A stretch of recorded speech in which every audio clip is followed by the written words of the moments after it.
December 2nd, 2011, San Luis Obispo, California. An elderly man walks out of a Bank of America, baseball cap pulled low, a day planner tucked under one arm. 30 yards from the door, the bag in his hand goes off. Red dye blooms into the air around him. He doesn't curse, doesn't look down at the ruined bills. He drops the bag where he stands and runs. Not a stumble, not the unsteady jog of a man who could be anyone's grandfather. A sprint. For 2 years, the FBI's entire profile of this suspect held one fact at its center. He was somewhere between 60 and 70 years old. Men in their 70s do not run like that. 16 banks, 24 months. Every robbery on a payday Friday. 16 tellers staring down a revolver. 16 flawless exits. No car was ever seen leaving a single scene. No voice was ever caught on a single recording. The Bureau gave him a name, the Geyser Bandit, printed his face on a poster in 3 counties, and put $20,000 on his head. What they got back was a fan club. Here is the detail that should bother you more than any of that. Every piece of that wanted poster, the gray hair, the stoop, the kind, slow grandfather's walk, was placed there by the man wearing it. He never hid from the cameras. He performed for them. So ask yourself the only 3 questions that matter right now. How does a man disappear 90 seconds after walking out of a bank? 16 times, with no car. Why does the act fall apart on robbery number 16, and not robbery number 1? And what happens to 2 years of investigation when the face on every poster turns out to be a costume? Rewind 2 years, 300 miles south, to the morning. None of this had a name yet. August 28, 2009, San Diego County, a bank. Mid-morning. Nothing about it asks to be remembered. An older man steps inside. Gray hair, glasses, the kind of patient, grandfatherly stillness that makes a room relax around him without anyone deciding to. He does not rush the door. He does not draw a weapon the second he's inside. He gets in line.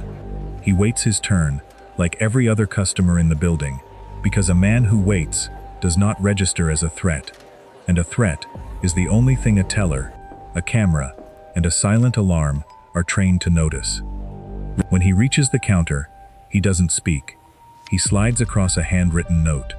Tucked inside the day planner under his arm is a small revolver, a weapon dressed up as an appointment book. The teller reads the note, does the arithmetic in under 3 seconds, hands over the drawer. He says thank you. He turns. He walks out the door at the same unhurried pace he walked in with, and by the time anyone in that branch remembers to exhale, he is already gone. No screech of tires, no car door, no witness chasing a license plate down the block. Nothing. That nothing is the first clue in this case, and almost no one will recognize it as one for another 2 years. Every bank robber needs an exit, and an exit usually means a vehicle, which means a plate, a traffic camera, a stranger who caught a color out of the corner of an eye. Investigators are trained to chase the car first, because the car is where amateurs leave their fingerprints on the world. There is no car. Not this time, and, though no one knows it yet, not the next 15 times either. Notice what isn't here too. No raised voice, no name, no accent, no tell. He has built a robbery with nothing in it that anyone could later use against him. This will turn out to be the entire shape of his method, not improvisation. Design. And here is the part of his story that will never get written, no matter how this case ends. Nobody will ever learn what brought this particular man, on this particular morning, to a bank counter with a gun inside a planner. There is no debt uncovered later, no grudge, no unraveling first act. Whatever pushed him here happened somewhere this camera will never reach, and it will stay there. Hold on to that. It will matter more later than it does right now. The pattern doesn't announce itself right away. It assembles, robbery by robbery, across San Diego County. A second bank, a third.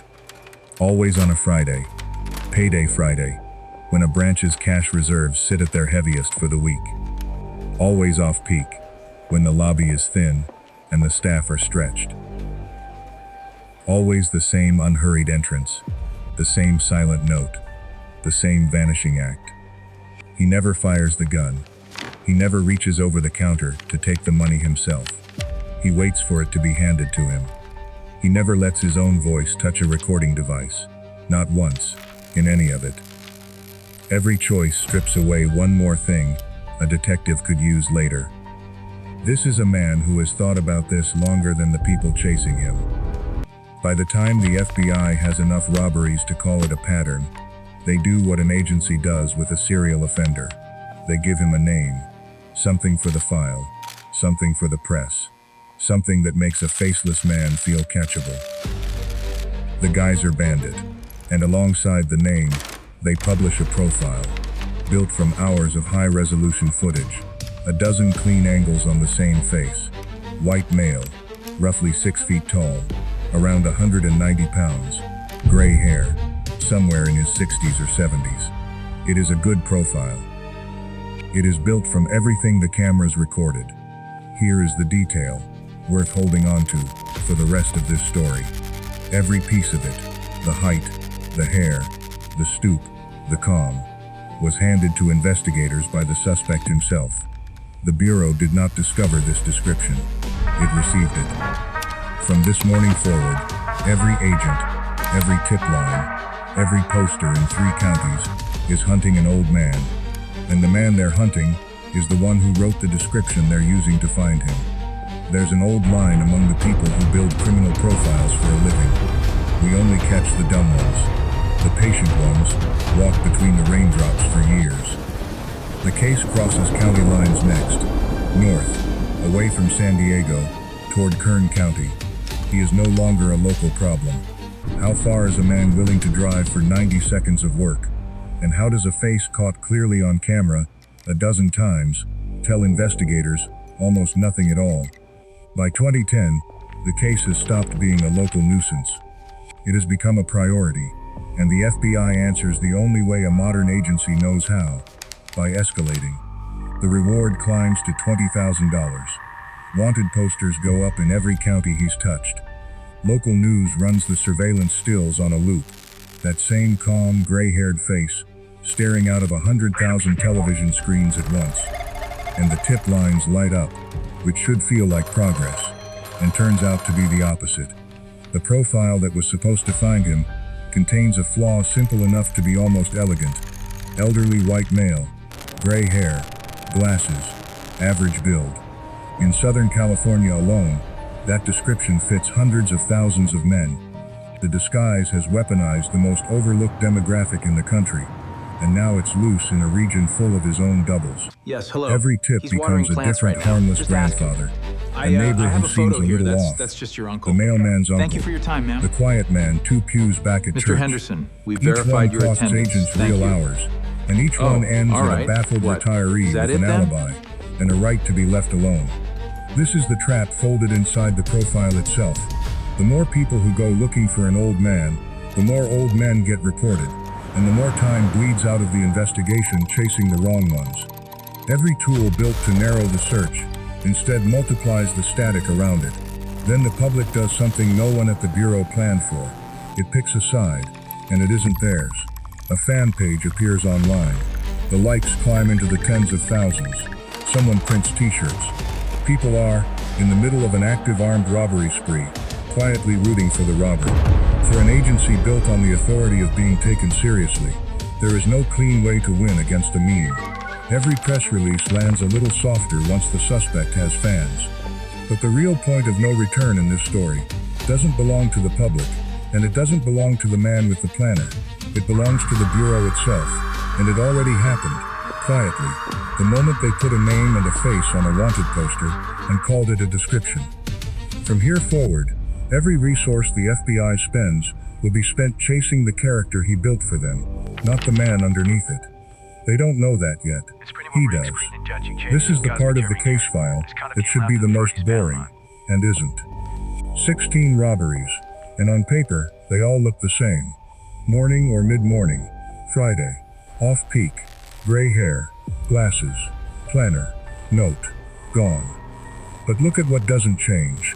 Robbery after robbery.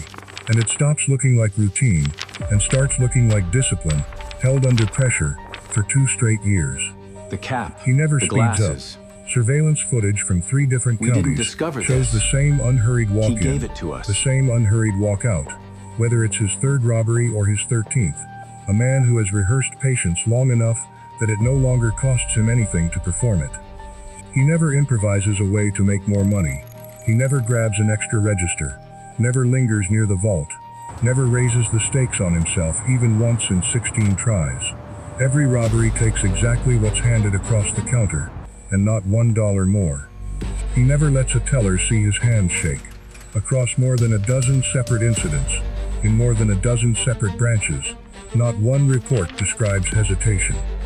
Meanwhile, outside the bank, the case is becoming something closer to entertainment than investigation.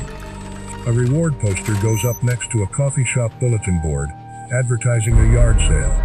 A local news anchor signs off a segment about an armed serial robber, and somewhere in the comments underneath it, someone is asking if he's single. The agents working this case are doing real, grinding, years-trained investigative work, running tip after tip to ground, chasing forensic threads that go nowhere, cataloging a method with no name attached to it, while the public treats their subject like folklore. There's a quiet, telling near miss buried in the file around this point. Investigators flag something about the texture of his hands in the footage, something that doesn't sit quite right under close review. No one acts on it yet. It gets logged, and the case moves on. Hold that one too. By the time he's hit double digits, the pattern is no longer a mystery to investigators. It's a known, named, fully mapped method with a profile, a motive theory, a nickname, and a reward fund. Everything except a name. And for a while, after each robbery, there's nothing. Weeks of quiet, sometimes longer. The case goes still, the way it always does between Fridays, until it doesn't. December 2nd, 2011. Robbery 16 begins exactly like the other 15. He walks in mid-morning. Gray hair, glasses, the planner under one arm. He waits his turn in line. He reaches the counter, and he slides across the note. Peak 1. The plan working. Confirmed in real time, exactly the way it has worked since August of 2009. The teller hands over the cash, and tucked inside the bills, unnoticed, is a die pack. Peak 2. The variable nobody could plan around, including him. 30 yards from the door, it detonates. Red dye erupts into the air, onto his hands, onto the planner, onto whatever is underneath the gray hair and the stoop that 2 years of surveillance has never quite managed to confirm. Peak 3. The moment that breaks the pattern for good. He drops the bag. He does not pause to assess the damage, does not reach for the ruined cash. He runs. A full sprint, the gait of a much younger man, in front of every camera that has ever filmed him. From this second onward, nothing about this case can be predicted from what came before it. Back at the bureau, investigators replay the footage frame by frame, and an old, half-buried flag from earlier in the case resurfaces. That detail about his hands, the texture, the way the skin sat on the knuckles, in a way that never quite matched the rest of the performance. A theory that has been quietly circulating for 2 years stops being a theory. What if the hands were never his hands at all? What if they were prosthetic, sculpted, pulled on like gloves, the same way the gray hair and the stoop were pulled on? There's a thread investigators chased early in the case and shelved. A search through mask and prosthetic suppliers, a receipt that never led anywhere conclusive. It stops looking like a long shot. It starts looking like the entire case. And the die that ruined 16 robberies worth of cash may have done something else too. If the disguise really is a mask, that mask is now compromised, chemically ruined, unwearable. The one tool that made all 16 robberies possible, destroyed by a packet of red ink in the space of 3 seconds. Robbery 16 is the last one. There will be no 17. What happens next is something an institution almost never does in public. The FBI surrenders its own profile. The Geyser Bandit, an agency spokesperson concedes, may not be a geyser at all, may not be old. The suspect, they allow, could be something else entirely. He could even be a woman.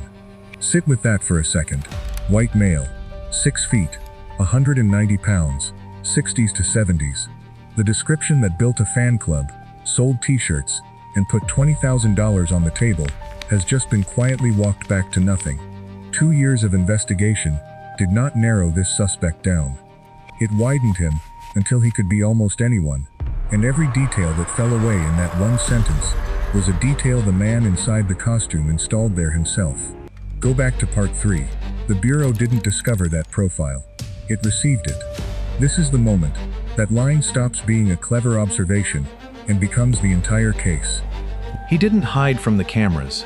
He performed for them, fully aged, fully costumed, fully convincing, and let the most sophisticated identification apparatus in the country spend 2 years building a file around a role. So the forensics should close the gap. The day planner, the DNA on it. Years later, a profiler, looking back at this case, will marvel that with modern genealogy databases, a sample like that should be able to crack open a family tree, a name, a front door. It doesn't. Not that year, not the next, The trail began not with ever. a flicker. The one A blank line unconfirmed in a witness stack of sighting of a years. white A glimpse of a white BMW, lost in the one city's line, haze. in one report, from one robbery, never seen again, evaporates the same way. Every thread the system pulls, at its absolute strongest, comes apart in its hands. Audit 2 years of the most documented manhunt in the region, down to what can actually, provably, be said about this person. And the entire remainder is one fact. He is left-handed. That's it. That's the whole audited sum.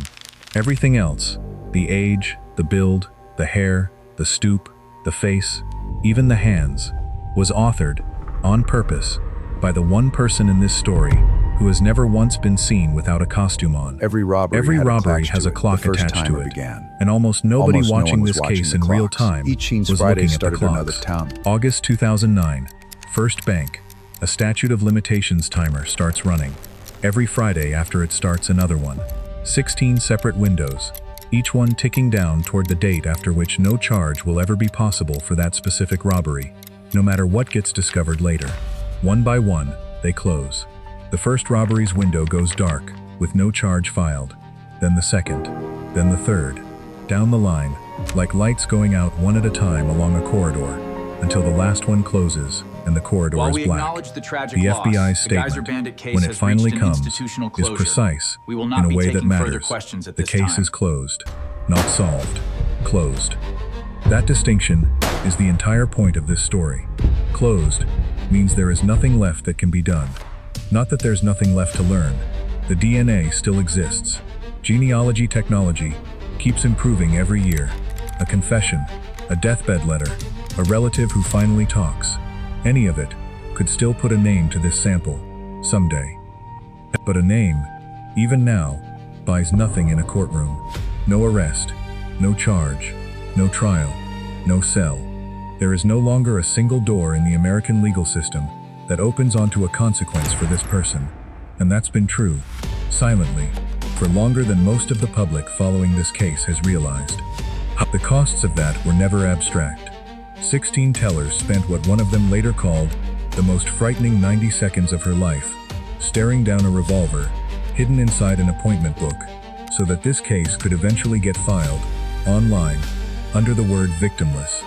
At least one of them still carries it. There was a copycat too, a man who borrowed the costume and the idea and tried it himself. The system caught him fast. 9 years and more. Proof the machinery works exactly as designed. It catches bank robbers, every single one of them, except the one man who understood it well enough to feed it a story instead of evidence. The $20,000 reward will never be paid. The fine print required an arrest and a conviction, and both are now permanently out of reach. The fan page is still online. The t-shirts are still for sale. A man became folklore without ever once becoming a person. And notice what's missing from this story. The part every other case in this genre is built around. There is no chapter here about who he was. No childhood. No grudge. No debt. No unraveling. That chapter doesn't exist, because writing it requires a person, and this case has never had one. Only a performance. 16 robberies. 16 clear recordings of his face. 1 dropped day planner. 0 names. He didn't beat the cameras. They saw him perfectly. Every single time. He didn't outrun the FBI, who out-resourced him by a margin of 1,000 to 1. He beat the clock. And when the clock finally ran out, the rule book itself signed off on his win and filed it under closed. He is, as far as anyone alive today knows, still out there, unchargeable, maybe within driving distance of that very first San Diego branch. An old man's face, or maybe not an old man's, and maybe not a man's at all, folded away in a drawer somewhere, unworn. A costume that won.